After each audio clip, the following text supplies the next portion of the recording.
Ever since I came to the realization that Pyra appeared to be lying to Rex about why she really wanted to go to Elysium, I've struggled to accept that she would actually ever do something like that. I'm of course referring to the scene where Pyra and Mithra reveal they wanted to go to Elysium to beg their father to let them die. Something they never shared up front with Rex until this point. However, not only does Pyra having this hidden agenda seem out of character for her when you really think about it, but upon revisiting earlier scenes, there's actually a surprising amount of evidence that conflicts with this idea that they hid the truth from Rex. Which is why today, I'd like to entertain the idea that Pyra was not using Rex for her own selfish intent, and that her statement about wanting to go to Elysium to die may not have been what it seems.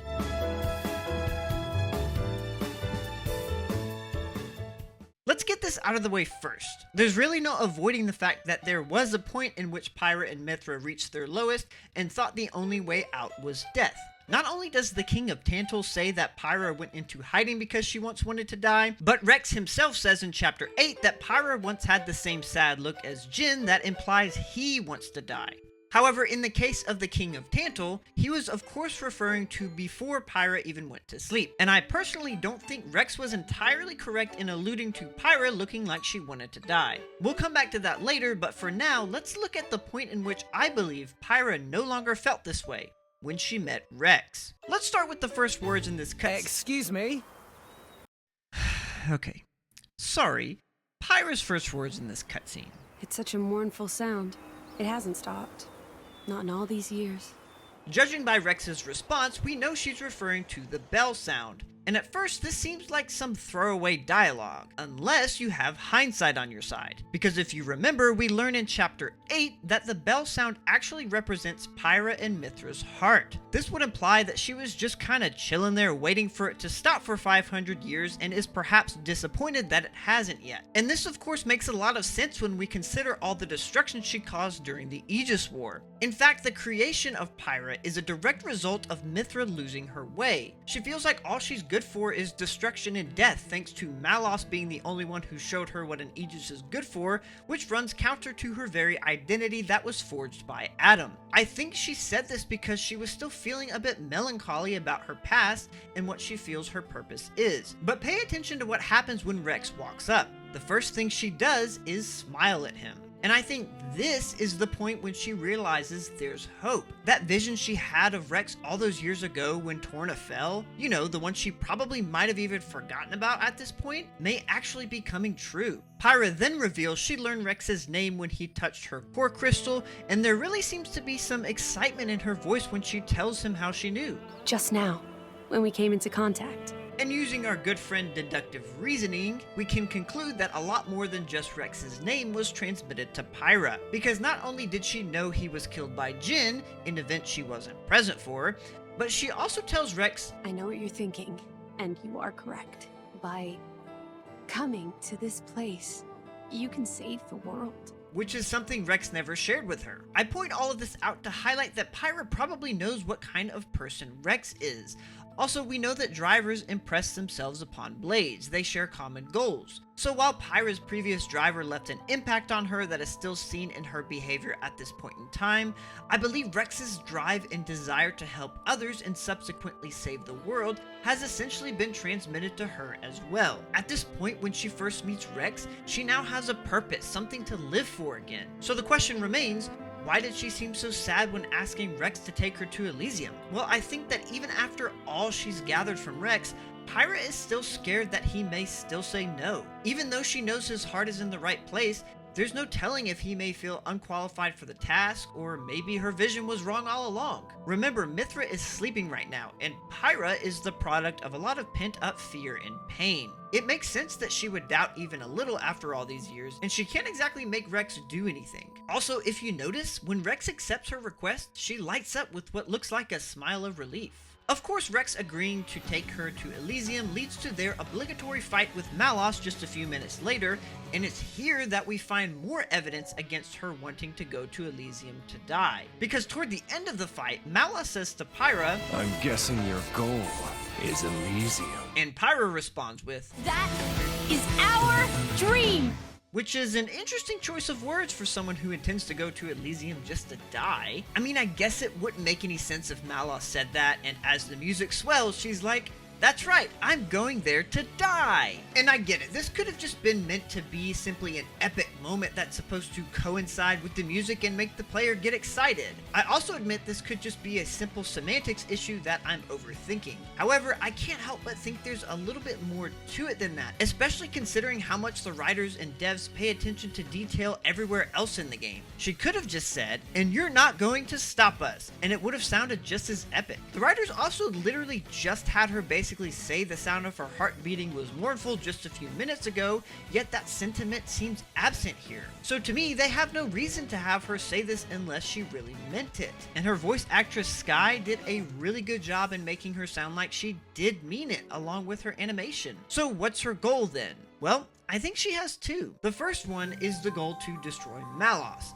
In Chapter 4, Pyra says that her and Mithra promised that when they were awakened again, they would go home to Elysium and fulfill their real purpose. Rex asks if that purpose is defeating Malos again, and Pyra nods. She also reveals this same goal to Gramps earlier on in Chapter 2. And of course she needs to go to Elysium to accomplish this goal, because she's already tried to kill him once with her own power and ended up sinking Titans in the process, and Malos still survived. You might be wondering why she only mentioned one goal to Rex if she had two. Well, I think it would be redundant to tell Rex her other goal since it's actually aligned with his for the most part. That goal is to ask the architect why they were created, to figure out their role in this world. In Chapter 6, Pyra says she wants to go to Elysium to ask her father why she was created because she doesn't know. And this makes that scene with Gramps in Chapter 2 make a lot more sense to me. Not only did she tell Gramps that what she told Rex was indeed her true desire, but she seemed to have no remorse when he responded,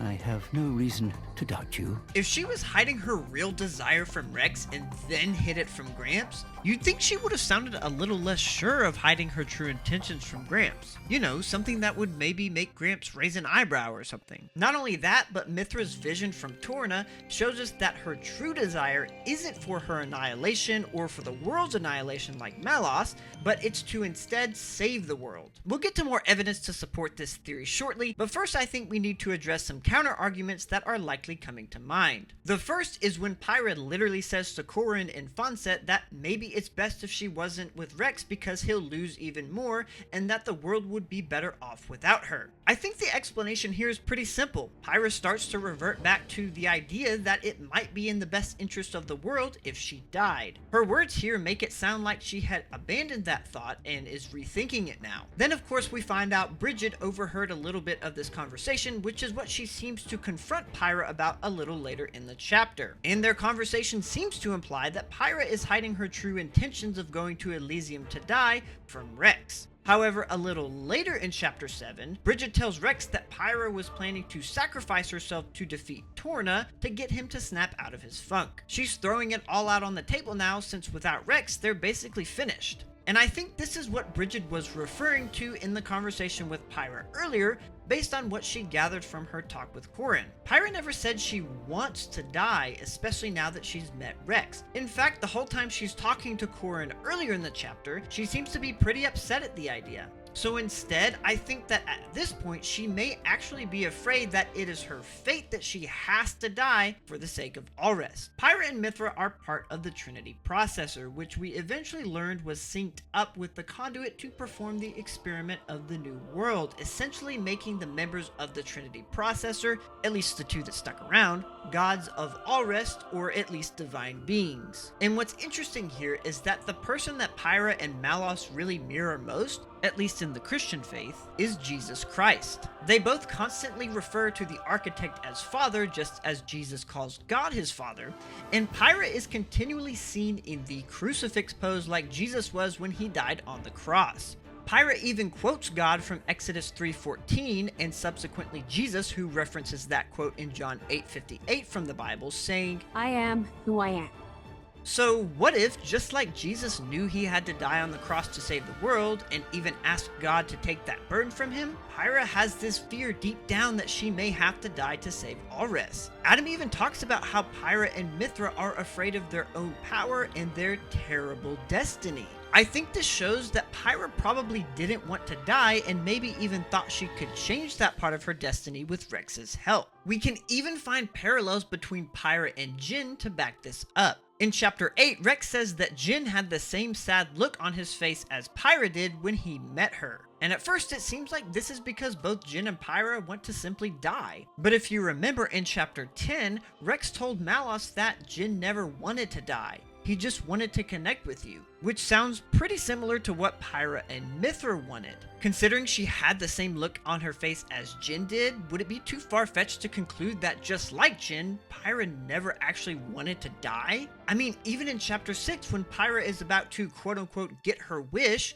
we see she is obviously glad Rex came to save her from annihilation instead of just saying something to the effect of, "Just leave me here, Rex." On top of that, when Rex says in Chapter 7, "I finally know what Pyra and Mithra wanted," there's no way he was proud of the fact that they wanted to go die. The camera even cuts to Jin when Rex says this, likely because he wants the same thing, to be shown a path. And that brings us to the real question. If Pyra and Mithra didn't desire oblivion, why on earth would they tell Rex that's what they wanted in Chapter 7? Well, I think there are two reasons for this. The first one being that outwardly, I think this was simply a cry for help. This is a broken girl who doesn't want to die, but feels like it's the only way, especially since she's now hit rock bottom and supposedly lost her memories. She simply doesn't know what to do anymore and has lost all hope. In addition to this, if you know anything about some girls, not all of them, it's that sometimes they seem to want you to read their mind. They don't want to tell you what you should do because you should be able to figure it out given the proper context.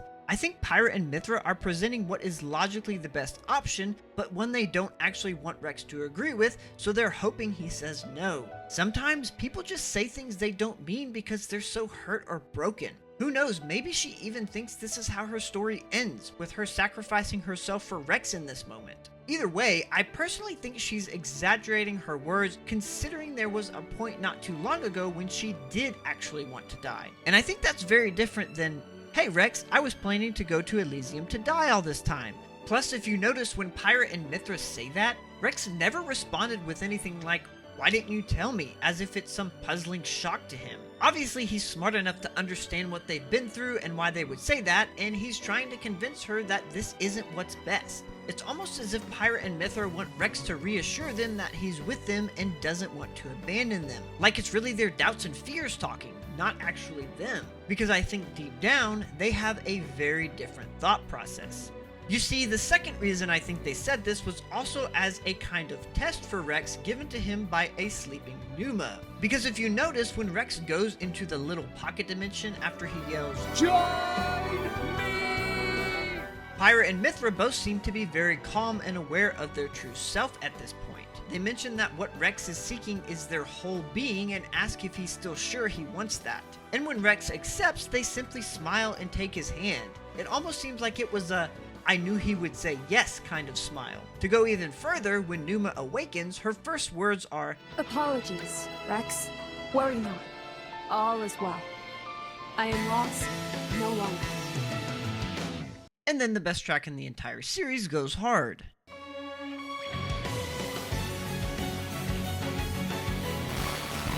It's almost as if she's been buried inside Pyra and Mithra and could only come out if Rex passed the test. Like she's found her true self that's been with Rex all along, but was trapped because of Adam's fear. And I think the reason they never tell Rex that there were times that they felt like dying was the best option for the world was for just that reason. Those feelings were fleeting. Something obviously happened off-screen with Pyra and Corrin to not only make Pyra feel better, but also to cause both Pyra and Corrin to think it was best not to tell Rex anything. And I'm sure what happened is Pyra resolved the need she felt to die. On top of this, I think Rex gives them hope that constantly wars within them against the idea that they should sacrifice themselves. When they're with Rex, they feel like it's more of a last resort, something they seem to feel is no longer necessary. Therefore, it's not really relevant anymore, except for times like when Bridget brings it up, which kind of conflicts with the conclusion that her and Corrin possibly came to earlier. So would it be too far-fetched to believe she simply decided to stick with what Corrin said she should do despite her conversation with Bridget? Maybe Corrin told her that she should share it with Rex after they visit the Architect because things will likely be resolved by then and Rex wasn't really ready for that burden just yet anyway. I think Pyra's goal all along was to get to Elysium to ask the Architect what their purpose was, then stop Malos. And if all else fails, then she's ready to ask her father to let her die if she needs to. And I personally think that's more like the Pyra and Mithra we came to know throughout the game. Or I could have just wasted God knows how long on this video. If you disagree with this take or you caught something I missed or screwed up, let me know. Just remember my goal is not to definitively state that everything I said was 100% fact, as this is all for fun. My goal is to encourage conversation around this game that may cause you to see something from a different perspective. A XenoSpective! No, I'm just kidding, we're not doing that. Also, a quick heads up, I'm going through some life changes right now, so videos may continue to be sparse going forward, but hopefully not so sparse that it takes a whole nother year to get through chapter 2 of this game. As always, thanks for watching till the end.